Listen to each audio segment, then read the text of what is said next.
खुद मैं अपना ही एग्जांपल दूं तो मैंने कितने ही इस प्रकार के गुंडों को जो पुलिस की वर्दियां पहन के थे, कितने लोगों के खिलाफ एफआईआर कराई है, दर्जनों लोगों के खिलाफ, लेकिन वो पुलिस के अधिकारी नहीं थे। ईमानदार पुलिस अधिकारी हैं, आज भी हैं।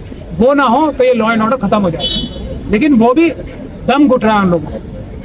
तो इसीलिए हमें पुलिस के बारे में जो भी बोलना चाहिए बहुत सोच समझ के बोलना चाहिए। ये सब लोग जेल जाने वाले हैं।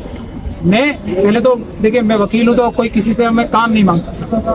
तो अब मैं ये बात इसलिए कह रहा हूँ क्योंकि कुछ लोग मेरे पास आ चुके हैं जो कंप्लेंट करने के लिए मुझसे कह रहे हैं कि आप हमारे वकील बने। मैं अब आप सब लोगों से एक ही गुजारिश कर रहा हूँ, सारे लोगों से, जितने लोगों ने ये अपराध किए हैं वर्दी में, वर्दी के बगैर, नेम प्लेट के साथ या नेम प्लेट के बगैर, उनकी वीडियो ज़्यादा से ज़्यादा सुरक्षित रखें और हम लोगों का सबूत इकट्ठे करने में सहयोग करें। बाकी काम हमारा है। एक एक अपराधी को चुन चुन के जेल के सलाखों के पीछे पहुंचाएंगे। कम थोड़ा टाइम ज़्यादा लग सकता है, लेकिन जाएंगे सब जेल अमित शाह साहब समेत, क्योंकि आप उनके वहां तक जुड़े। आप ये कह रहे हैं जो अपराधी है, वो जो गैंग जो अपराधी है वो अमित शाह के साइड में पल रहे हैं, उनके गैंग के मेंबर है। तो क्या आपको नहीं लगता कि गृह मंत्री के साथ जो लोग हैं उनसे लड़ाई करना बहुत मुश्किल है? मुश्किल है, लेकिन भारत का संविधान बचाना तो सबसे जरूरी है ना, मुश्किल कितना भी हो। लेकिन उससे महत्वपूर्ण मैं बात आपको सबूत दे रहा हूँ इस बात का। एक कमिश्नर साहब थे ना अभी, उनको क्यों हटा दिया गया रातों रात? दूसरे आए और उन्होंने ये कराया। ये गैंग है। कोई वजह बताई? सुप्रीम कोर्ट की जजमेंट है ना, टेन्योर से पहले नहीं हटाया जाएगा।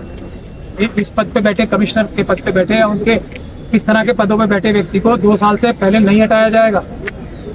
ये बुनियादी बात है ना, क्योंकि गैंग में वो फिट नहीं आ रहे होंगे शायद, ये मेरा अंदाजा ही है। लेकिन जब हम लोग इस केस को फॉलो अप करेंगे तो ये सब बातें आएंगी। कमिश्नर साहब को हटाया गया और उसके अगले दिन से ये अपराधियों ने भूखे भेड़ियों की तरह तरह से बच्चों और बच्चियों के ऊपर हमला किया। चुन चुन के बच्चे और बच्चियों को मारा है। जो बहादुर लोग उनके बीच में आ रहे थे ना, उन्हें नहीं मारा। आपने देखा है, उनको इतनी लाठियां नहीं मारी, क्योंकि निशाना बच्चे और बच्चियां थी, क्योंकि ये एप्स्टीन मानसिकता के लोग हैं। ये गैंग अमित शाह साहब का, मोदी जी ने तो बता ही दिया ना खुल के। इजराइल जाके बोला था ना, इजराइली है ना एप्स्टीन मानसिकता का जनक।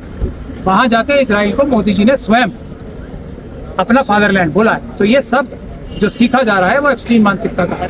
एक तरफ ये गुंडागर्दी है, दूसरी तरफ इस देश की मेन स्ट्रीम मीडिया है, वो ये कह रही है कि युवाओं को भड़काकर ये लोग नेपाल और बांग्लादेश जैसा हाल करना चाह रहे हैं, संसद में घुसने की कोशिश करना चाह रहे हैं। फिर आप अपराधियों को कभी पुलिस बोलते हो, कभी मीडिया बोलते हो। वो अपराधी हैं। आप लोगों को जाना है? जाना नहीं है उनको। ठीक है सर। आप अपराधियों को मीडिया वाला बोल रहे हो, मीडिया वाले आप हो।